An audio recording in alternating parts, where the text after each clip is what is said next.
महाराज जी, गाय, गंगा, गोपाल, गीता और गायत्री भारत के प्राण आधार हैं। लेकिन इनमें सबसे ज़्यादा तो जो उपेक्षा हो रही है वो गाय की हो रही है। तो इसको लेकर आप क्या संदेश देना चाहेंगे? श्री सीताराम जी महाराज की जय, गौ माता की जय। आज जो वर्तमान स्थिति है, 3 चीज़ों से लोगों का बिल्कुल मन हट गया है। गैया से, मैया से और भैया से।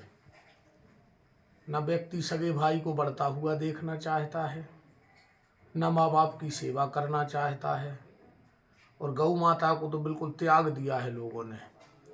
जबकि सनातन धर्म का, संस्कृति का, हमारे मूल आधारों का मूल अगर कोई है तो गौ माता है।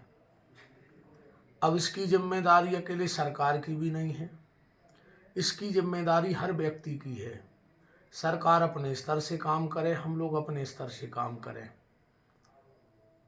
भारतवर्ष के जितने मठ मंदिर बड़े बड़े हैं उनमें गौशालाएं होनी चाहिए। जितने भी कथा व्यास उनके पास ज़्यादा नहीं तो 10-10, 11-11 गौ माता को रुकने की व्यवस्था होनी चाहिए। सरकार को ये कदम उठाना चाहिए कि अगर सरकारी नौकरी है तो एक गाय रखना उनके लिए अनिवार्य होगा। जिसके पास आधार वो क्या कार्ड बनता है ना, गरीबी रेखा का, उससे भी एक गाय लिंक होनी चाहिए।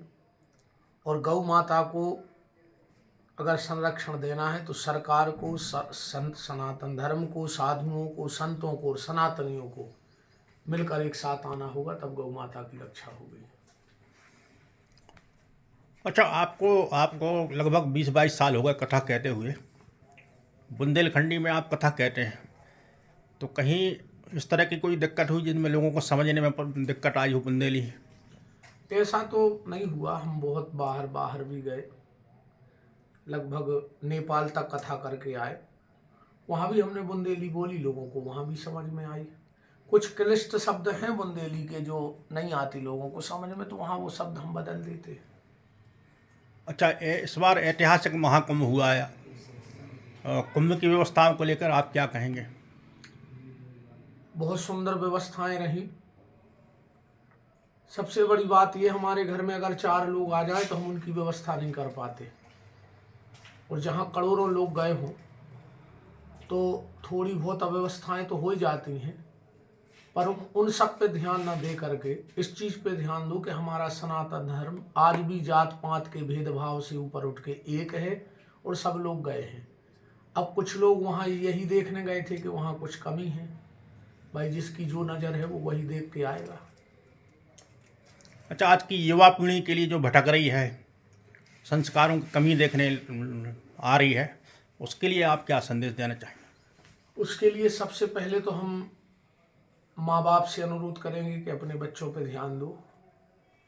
उनको बुरी नज़र से तो बचाओ, पर बुरी संगत से बचाओ।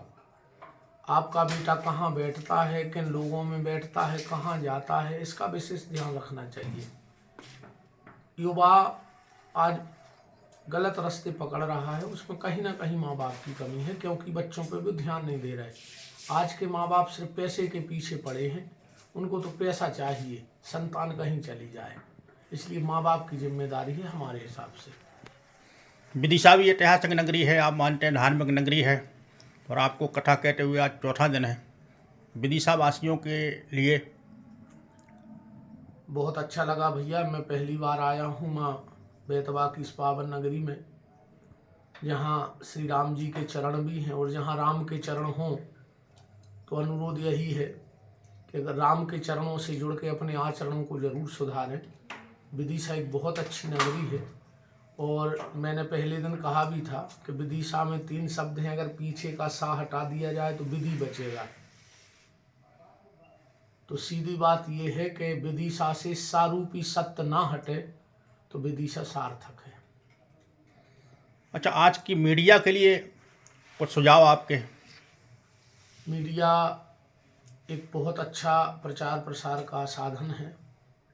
मैं अपने मीडिया बंधुओं से निवेदन करूंगा कि जितना हो सके उतना राष्ट्र के प्रति समर्पित रहें। कोई लोभ लालच किसी के दबाव में आकर के और ऐसा कोई काम ना करें जिससे हमारा राष्ट्र गर्त में चला जाए, क्योंकि मीडिया एक अहम भूमिका है राष्ट्र के उत्थान के लिए, राष्ट्र को सुख समृद्धि की ओर ले जाने के लिए। MP धमाका को समय देने के लिए महाराज जी आपका बहुत बहुत धन्यवाद।